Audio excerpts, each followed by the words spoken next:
from every level, from those who are just starting to do what we would call living their dream, and from those who have been really successful. They've already built the company, they're already having an impact, but there's a place inside that just is that calling for them, that they feel like they want more.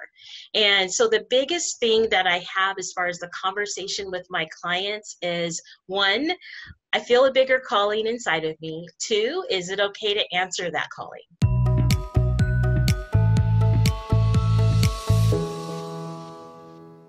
Welcome to yourbrilliance.com. I'm your host, Amy Waterman. So it's pretty obvious if you're successful, right? You've got the corner office and the personal assistant and the jet-setting lifestyle. But what if we've got the image of success all wrong? Like, what if success is as simple as learning to celebrate your wins, no matter how small? What if success is about finding out what makes you feel good and doing more of that? Our guest for today, Jordan Mercedes, teaches women a new way to win. Success doesn't have to look like that corner office or getting your boss's job. It can simply look like a life you love, a life where you can truly shine. Jordan is a professional and personal development coach instructor with a private practice where she mentors and teaches leaders how to bring coaching into the workplace. She's the creator of Leaders Coach Forward Training and My Win Code Coaching Partnership. She started coaching back in 2004 with a women's retreat to help prevent burnout, and she enjoys working with clients and new coaches how to help them grow in clarity, stand strong in confidence, and embrace their unique brilliance. Welcome, Jordan. Yes, it's great to be here with you, Amy, today. Thank you so much. Well, before we get into the subject of success, I want to talk about you for a moment. So you say that coaching for you isn't just what you do, it's a calling. So why do you love coaching women so much? Well, I love coaching, Amy, because it's an opportunity to invite women to have their best, most possible experience. So coaching to me is about the invitation. It isn't about what I get out of it. It's watching my clients step into amazing places and how they respond to that when they see these things come out of them. That's why I love it. So the women come to you, they're struggling. What are the big struggles that your coaching clients are bringing to you? And these are very successful women already, right? Yeah, absolutely. They're from every level, from those who are just starting to do what we would call living their dream, and from those who have been really successful. They've already built the company, they're already having an impact, but there's a place inside that just is that calling for them, that they feel like they want more. And so the biggest thing that I have as far as the conversation with my clients is, one, I feel a bigger calling inside of me. Two, is it okay to answer that calling? What would make sense? I have all of this, but then there's still this. So sometimes there's a little bit of a struggle with, should I just be gracious and have gratitude and accept with what I have? But I have something else stirring my heart inside. I want more, but it's not in a greed way. It's more in an expression way. Yes. And you actually developed a group coaching program to address this called My Win Code. What's that about? Well, the Win Code is an amazing program that I developed after about 15 years of working with clients on all levels. I got to see the ones who would make a decision and soar, and the ones who would get stuck in place, and actually the ones who turned around and just got so close to their dream or expression, but couldn't really make that leap. And I started to wonder, what's the connection? And then I had my own breakthrough that I'll tell you about. But what's the connection? And the connection was, when my clients got to the point where they were willing to do it their way, when they had enough of going, I'm going to try to win the way Amy wins, or Jordan wins, or my friend Molly wins. I'm going to figure out what I call it now the win code, but what my win code is for me. And then I'm going to build my business that way, or have my marriage that way, or interact with my children that way. All of a sudden, it all changed. And then those people went on to actually execute and create more of a life they wanted. When we're stuck in comparison and trying to do life like someone else, we can't really get traction, because guess what? We're not someone else, we're us. So that's the joy of what I get to do right now, is help women create and live in their own win code. So what's really unique about that is that often success is a status thing, right? Because you know you're successful when everybody looks up to you. You know you're successful when you're at the top of your company. There's all these socially defined views of what success is. But you're right, we never really ask, what does winning mean to me personally? How do you actually even get started trying to figure out what success means to you? Yeah, I think that you said exactly is asking that question. So one of the questions I'll ask women sometimes is, what do you really want? And believe it or not, Amy, that first response to that question is usually tears. Usually they'll say, oh my gosh, Jordan, I know what my husband wants, or what my the nonprofit I volunteer for, I know what my kids want, I know what my mother wants. But I have not stopped to figure out what I want. And when you ask that question, it brings up tears. And I'm kind of crazy with that question. When I ask, what do you want? I get silent and I wait. And so they're kind of expecting me to change the subject when they don't have anything to say. And I'm just like, I'm good. I'll wait. I want to hear what you really want. And then they say, not only did you ask me, what do I want, but you really want to know. So that's how it starts usually, with what do you really want, and just kind of getting comfortable with the sound of that, the feeling of that, and then going into these bigger parameters about, how to drill down deeply and create a win code based on what you really want. So what's really interesting about that is oftentimes when you ask like kids what they want to be when they grow up, or even grown-ups, they point to a role model. Like I could say, well, I would love to be like Oprah. Yes. But that is defining myself in terms of someone else's success. I actually don't want to be like Oprah. I want to be the best version of myself. So how can we start to find out what we want separate from what we think we want, or our role models, or the visions of success we've been, that's been put out there? Yeah, that's a really great question. So I like to say it's okay to look at like an Oprah or someone who's a leader in your community and see what they've done. So the better, more productive question is, how can I create a life for me that looks and that is as satisfying as Oprah's life is for her? I don't want Oprah's life. I want to experience a sense of satisfaction in the way that it makes sense for me.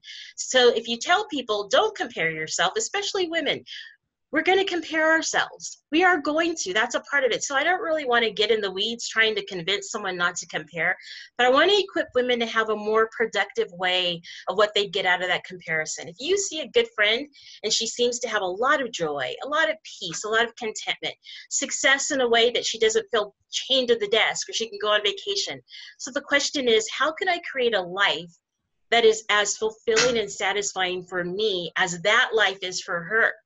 Because I see it's possible. So that's the main way, is that we just change the way we compare. And I don't want to be like Oprah. I am completely me, and I want to be completely me, but I'm inspired by Oprah. So one of the things I think about is when we take that into the workplace, because in the workplace, even if we have mentors, they tell us you should want certain things. You should want to, grow in your position. You should want to maybe aspire to management. You should want to aspire to a higher salary. And sometimes when we say, well, actually what I want is more time with my kids. I want more flexibility with my work. I want to maybe not have so much responsibility at work so that I can have time to really focus on maybe my connections with my customers. Those are things you're not supposed to say in a corporate environment. And then women get told, you're not ambitious enough. That's right. I am working with a client right now who, that's exactly her story. She is absolutely a rock star at work. She's in the mid-management position, and she keeps getting invited to go to a higher level of management, which she turns down.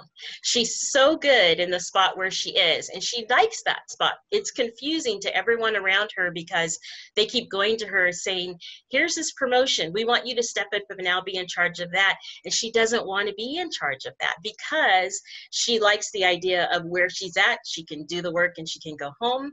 She really is competent in her area of expertise, and that's what makes her feel comfortable and what makes her feel successful.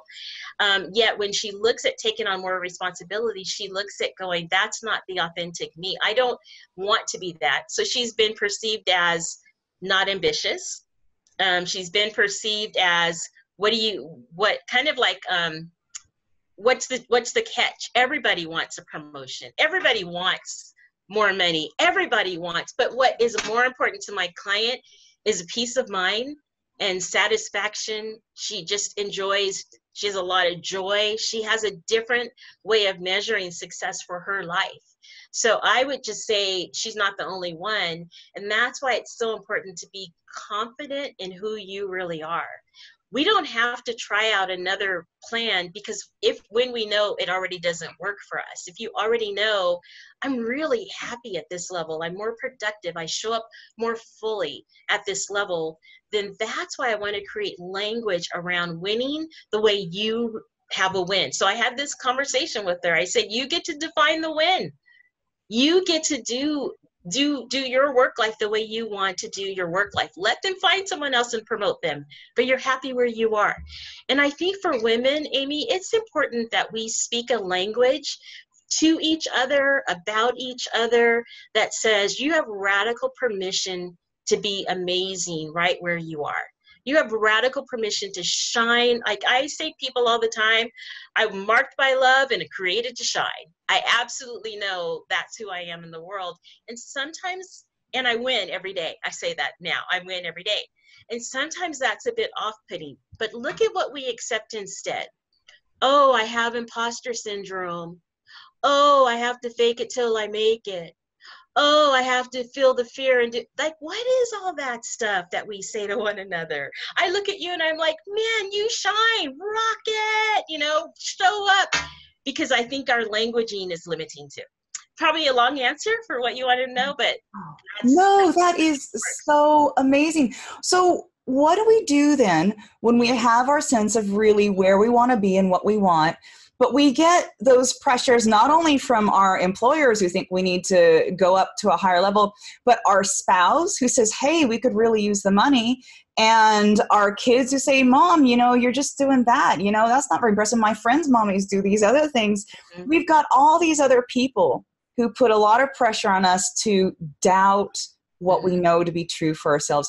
How do we cope with that pressure? Sure, that's a great question.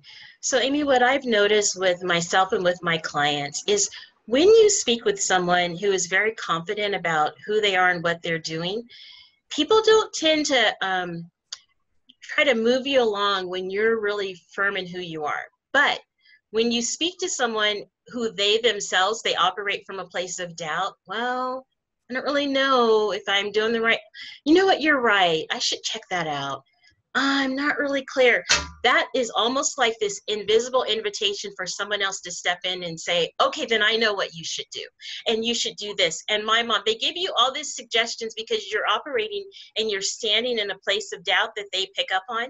But when you walk into a place and you say, hey, I know why I'm here, know what I'm supposed to do, I'm good with it. It won't probably eliminate people wanting to steer you in their way, but it absolutely cuts down on that when you own all of your space, all of your decisions, all of your greatness, all of the things that make you feel the most alive and comfortable. It's almost like saying, hey, everybody else's opinion, the door is closed. This is all settled.